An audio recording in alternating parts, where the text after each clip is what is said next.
There's no way we can launch our print-on-demand site if we don't build it.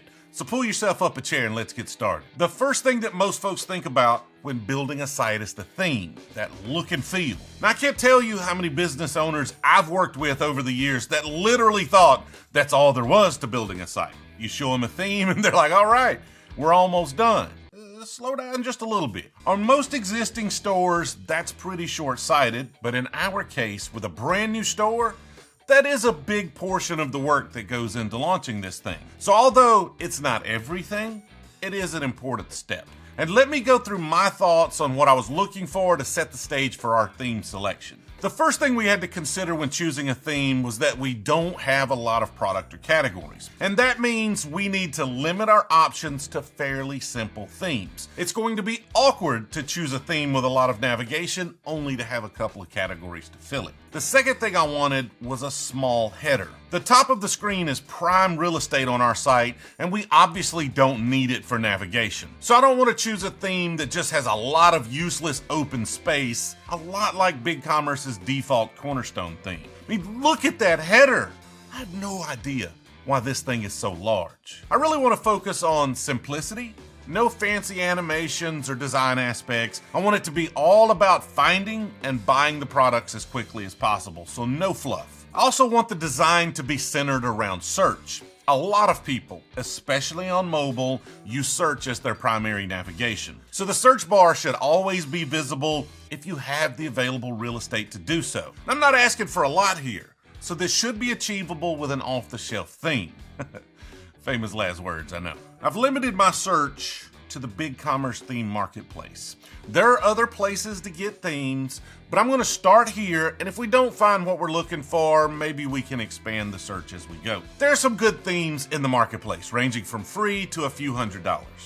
But it's not an extremely large selection of options. If my count was correct, there's 166 themes currently available. But that's a bit misleading because in their theme listings for BigCommerce Marketplace, you can have 4 variations of each theme listed as its own unique theme. And theme vendors are most definitely using those 4 options to their advantage because there are 4 variations of just about every single theme in there. Now, I didn't want to guess, so I literally manually counted every single one of them, and the results are in. There's actually only 45 theme options in the BigCommerce theme marketplace. From a merchant perspective, which I am now, that's not a lot of choice. But realistically, I don't need 1,000 theme options. I can only pick one. So as long as there's one that's good enough for me, or I'm okay with the effort or budget that it takes to customize a theme, it's perfectly fine.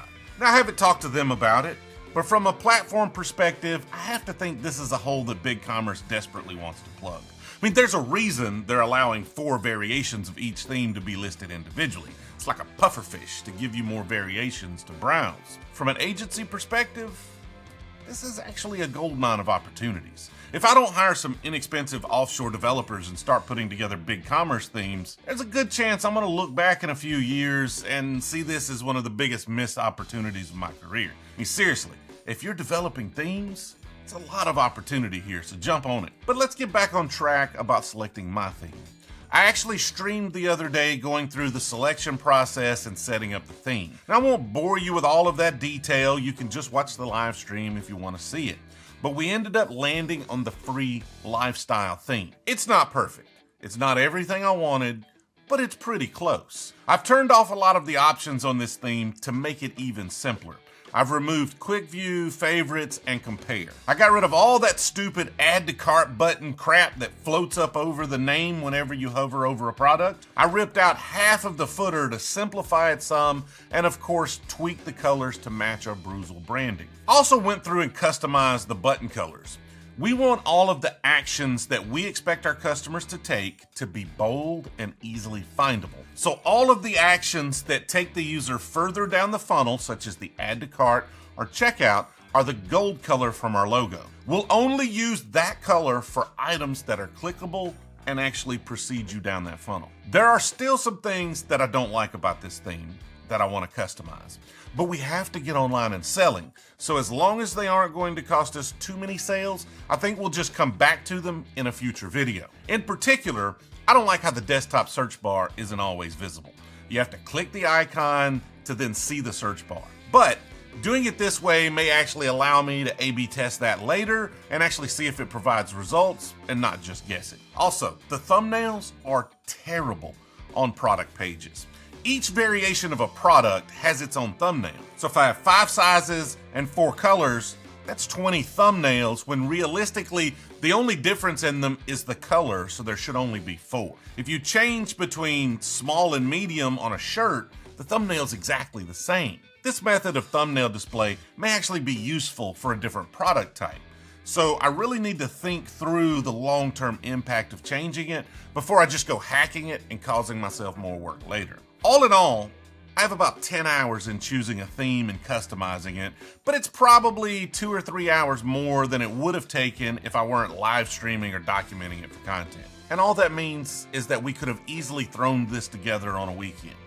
Now there may be a few more design tweaks I make, but the site design-wise is good enough to launch with as it currently sits. But there are still a few steps we need to do before going live.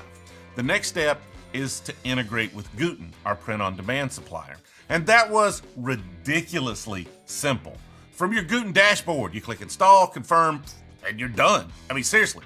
This video is going to be a lot shorter than I intended because I expected to talk about this for a few minutes, but that's literally all there is to it, and it's done. They also do a great job of pushing over and creating products from their admin. I mean, they really are making it super easy on the merchant. In our next video, we'll actually show the product creation aspect because that video will be all about products from what shirts we print on through mock-ups and colors.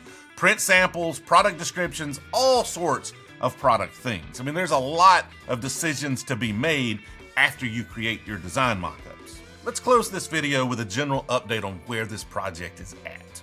Like a lot of you that might try to do this at home, my time comes and goes. So it's not moving as fast as I would like for it to. And even if I have time, I'm waiting on product samples to be made and shipped, designers to provide art and mock-ups, and going through all the paperwork and documentation around LLC incorporation and tax verification, which we'll talk about soon once all of that is done. And that means we're at least a couple of weeks behind where I would like to be at this point. But I want to make sure it's right before we launch. So it's better to take a few weeks to be prepared than to rush it for some arbitrary deadline that means nothing. I'm really hoping to launch this site within the next week or two. We're still waiting on a few key pieces to come together, but hopefully those will fall in place soon, and we'll see if this thing is going to work. I mean, is this boat going to float? I feel like this content is more useful than most of the dropshipping print-on-demand stuff out there, but YouTube isn't pushing it, so we're obviously doing something wrong. Do me a favor, leave me a comment, like the video, and maybe perhaps subscribe if you're new around here, and see if we can get this in front of more folks to help them build their own businesses. I'm going to pop up the next video in this series if it's available, as well as the start of the playlist where we're going through every detail I can share about getting this site off the ground. I appreciate you watching all the way to the end, and I'll see you next time. My name is TJ Campbell, and I'm the CEO and founder of Jamerson, where we help businesses like yours take those next steps in their e-commerce journey. If you're ready to improve your business and looking for help, go to jamerson.com/go, and I look forward to speaking with you. I appreciate you watching, and I'll see you next time.